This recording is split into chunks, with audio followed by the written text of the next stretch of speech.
everyone, Lady Sapphire here. So, because I missed Tuesday, which I'm very sorry for, I was really sick from like Sunday night on. I wasn't really myself. So, I'm going to be doing 2 videos tonight, and then over the weekend, I'll be starting to release some of the redos of my previous videos from a few months ago, and just kind of prettying things up again. Alright. So, as promised last week, I promised some breakdowns of the BDSM world. Today, ironically, I'll be starting with the SM, and tomorrow we'll be talking more about, or later on I'll be talking more about the BD stuff. I am going to be breaking it down to 2 videos. So, only because it's a lot of information, and I don't want to cram it all and confuse people, because the SM side of things, which is the sadomasochism, and the masochism side of things, is much different than the bondage side of things. They can interlap, they can have similarities, but they do not necessarily go hand in hand. It was all just brought together as a way for people to understand that if you were kind of one of these specific kinds of people or one of these specific kinds of kinks, then you probably belong under this umbrella. So, I did want to quickly, briefly explain that it's going to be broken down. So welcome to the SM of BDSM, and without further ado,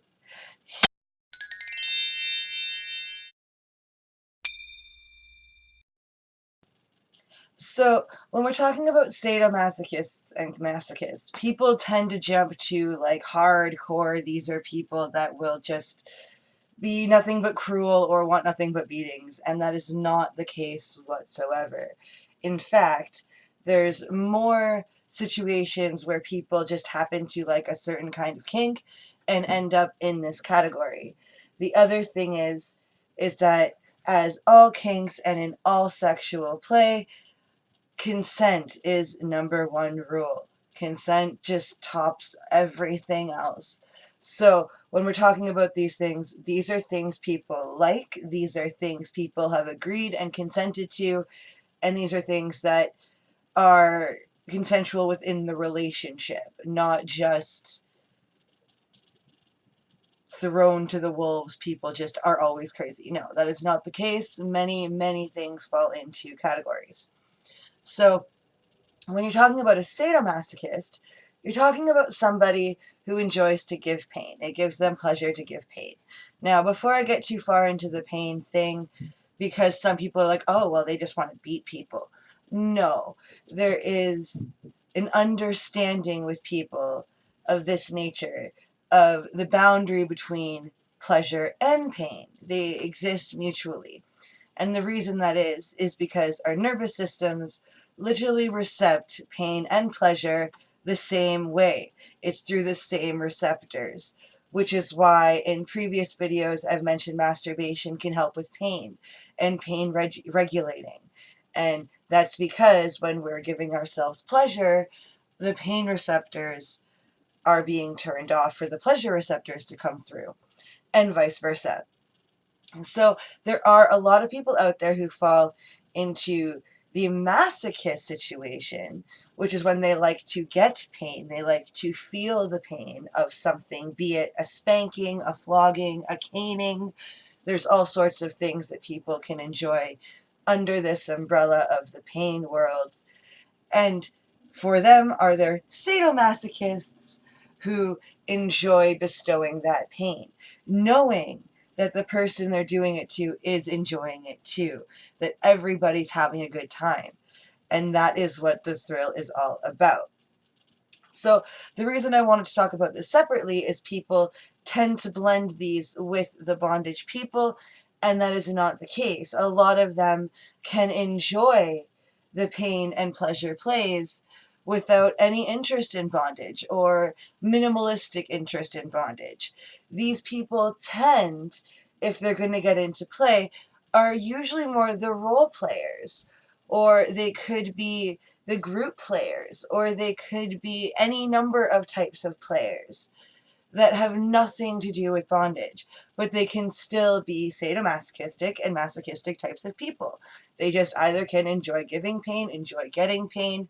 It can go to many different levels where you can have extreme types who like to be made to cry or like to be made to bleed, where when you get into scarification and that kind of stuff. Like it does get a little bit different, which is why I kind of wanted to do a couple of different kinks before I brought in the big BDSM ones, because there is so much overlap.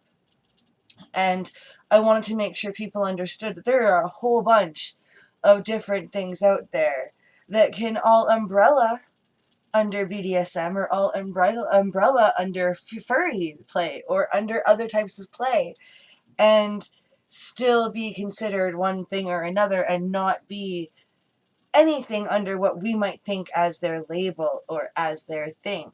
You know, like, one has nothing to do with the other. So I really wanted to touch on the fact that there are people out there that have no interest in the BD aspect of the S&M, and there's people who have more interest in the BD stuff.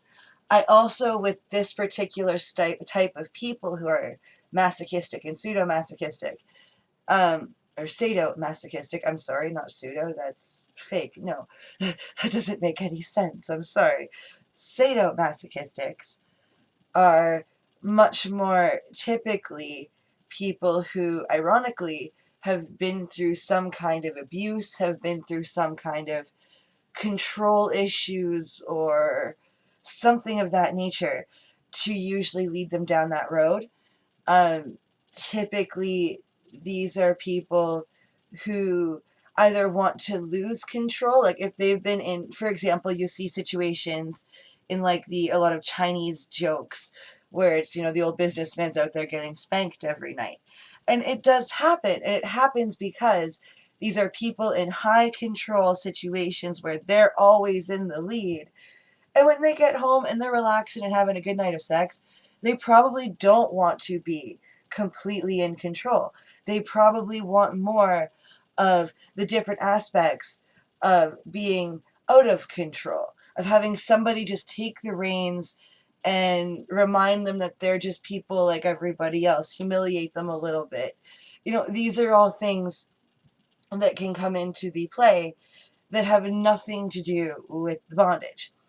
I also want to mention in this video, because we're talking about these types of people, and this is something that can come of the masochistics especially, will want to do things like rape play or forced play, I believe is what it's being called more formally nowadays, because rape has such a bad stigmatic name to it, and I get that it is a bad thing. If you are actually being raped, that is horrible, and I hope that you can get out of the situation, or you've learned from my videos, and I'm going to be doing more on the, you know, how to talk to people about sex and how to express yourself to your partners and to people you want to be your partners without having to have sex. So we're going to have those conversations in future videos. I'm hoping that that will help people stay out of those situations in future times. But really, realistically, I'm talking about a play. I'm talking about when you create a scene or when you're doing something foreplay-ish with your partner, then it's not an actual it's not anything that hasn't been approved by the consent box. And a lot of masochistic and sadomasochistic people might enjoy getting into these kinds of play because it does add that danger, and you can incorporate the pain play, incorporate different things in different ways to boost excitement. And there's no shame in that. Have fun. Do your thing. Be crazy. You know, whatever. As long as it is in the consent box. That's all I gotta say. As long as it's in the box, have fun. Do what you want to do. But yeah, like, these are not typically outrageously mean people or nasty people. You probably wouldn't even know if you walked past one on the street, because they're just regular people like everybody else that just happen to enjoy a different kind of fun. Now, I do have some tips, as always, and a quick warning. If you are a masochistic person looking for a sadomasochist to be your dom or be whatever for you, please, please, please look into signs of sociopaths and psychopaths. I will put a few lists down below just as warnings, not to say that these people are sociopathic or psychopathic. They're typically not. But if you're looking for that kind of relationship and those kind of people, know the difference between someone who's just a hardcore dom or a happy dom and a sociopathic or sociopathic jerk. Like, you really want to know the differences of these things before jumping into a relationship. And if you are a sadomasochist who is not anything, just a regular sadomasochist, and you're looking for a masochist, make sure you're not taking advantage of the self-harmers, because self-harmers will agree to do things that they will later regret. And you know this, I know this. If you are one of these people, you know what I'm talking about. Be cautious. Do not put anyone into a position that they are not comfortable. Do not make anybody feel like they are less than because they do not want to do whatever play it is you might want to do. If they don't want to do it, they are probably not the partner for you, and you have a responsibility and an obligation to that person to be honest with them. And if you need to cut them loose before they get hurt, cut them loose. And do not think that because they are a self-harmer, they're going to go and commit suicide over you. No, no, none of those things are on you. You need to make sure you're with a healthy masochist and a healthy sadomasochist on both ends, because you can end up in very dangerous waters with these things. So you want to be extra cautious of that. But quick tips, if you are in these relationships or you're looking for these relationships and you're happy and you know the warning signs and you know how to play safe, my only tips for you are to always play safe. That's just rule numero uno. Always play safe. 2, always make sure that you have both discussed your consent boxes, that things are clearly laid out to what you like, what they expect, what you expect. It should not be awkward to have these conversations and just talk about it and be like, this is what I like. This is kind of what I want from a partner, what I need from a partner. Even if you don't have a set in stone, this is what I need. Even if it's just, I want to explore these things, I need that freedom to explore these things. And if that person reciprocates with, that's not for me, don't take it to heart. Don't be offended. Be grateful they were honest with you from the start, and be happy that you didn't waste so much time with this person, that you know that this isn't the person for you. Moving on. No need to get into bed with someone. No need to go and do anything with anybody. Just have a conversation. And from there, move on. If it doesn't have to be a big deal. The other thing that I want to mention is if you are dealing with abuse, I will also put down the National Abuse Line. It's in a couple other videos. I also have a warning videos video that will be re-released. There is still a version of it right now out. I'm not deleting anything until new ones come about to replace. But I do have warning videos out there about what true sex abuse looks like. It's not as clear as everybody thinks. It's not as black and white as everybody seems to think. So please, if you feel like you are in danger or whatnot, then get a hold of the hotline. They will at least be able to steer you to resources that can help you. Excuse me. The other thing that I really wanted to mention is, if you know people of this type and you're like, that's so weird, that's so gross, or you're offended by whatever kind of play they do, let it go. It's none of your business. As long as everybody's happy and you have no knowledge of actual abuse and everyone's going, no, this is what I like, this is what I want, you have no right to complain. If I want to get 1,000 tattoos or 1,000 scars or 1,000 whatever, you can always be a friend to offer advice if you see infections, or if you see need for medical attention, or if you feel like they're endangering themselves. I mean, there is no harm as a friend to just let a person know that you're worried about them, but be cautious, because you don't want to lose a friendship over you don't like how they have sex. It's none of your business. It's nobody's business how anybody has sex. The only reason I do these videos is so that if people come about feeling like they're alone, they don't understand, or maybe it's even they need something to show their parents or something to show their family, to be like, this is what it is that I am and what I like, and it's nobody's business. I shouldn't feel guilty about it, but I'll leave, like, here's little Lady Sapphire to leave a little rundown of what it is and some basic cautions and some basic help aids, just to make sure that you are safe and you feel safe. But I really want to help find a world that doesn't look at sex as like a behind closed doors, quiet, we can't talk about it kind of thing. Because that, in fact, is what leads to teen pregnancies. That is what leads to bad relationships. Because nobody's just having the conversations with these potential partners before they jump into bed with them. Like, as much as I promote sexual health, sexual healing, I will be doing videos in the future on some sexual healings.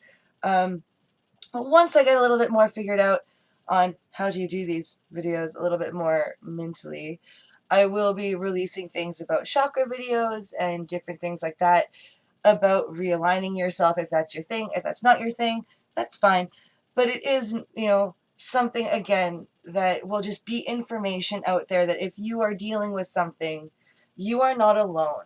And I'm not coming from this as just like one person talking out my butt, having a great conversation with herself.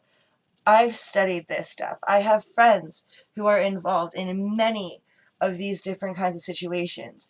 And I have witnessed many times where it can be wonderful or it can be devastating because people aren't having these conversations. So I think I'm going to end it on that note tonight. I have done my thing. I am going to be releasing the BDSM video after this one, so it should be out within, I'm hoping, 3 hours of this one, but you might have to wait till morning to get to it if you can't stay up that late. I totally get it. And I'm so sorry about this week, like this whole week got mangled by my, I don't know, immune system. We'll blame my immune system. I don't know. I was just not up to par for anything. I barely left my bed for 3 days. So I do apologize for that. But I am going to be getting things back on track. Things will be released this weekend. I'm going to be doing another video tonight. And on that, I'll say good night to everybody. But if you do want to stay up a little later, because in a few hours another video will be released, that is up to you. But for now, guys, have a good night.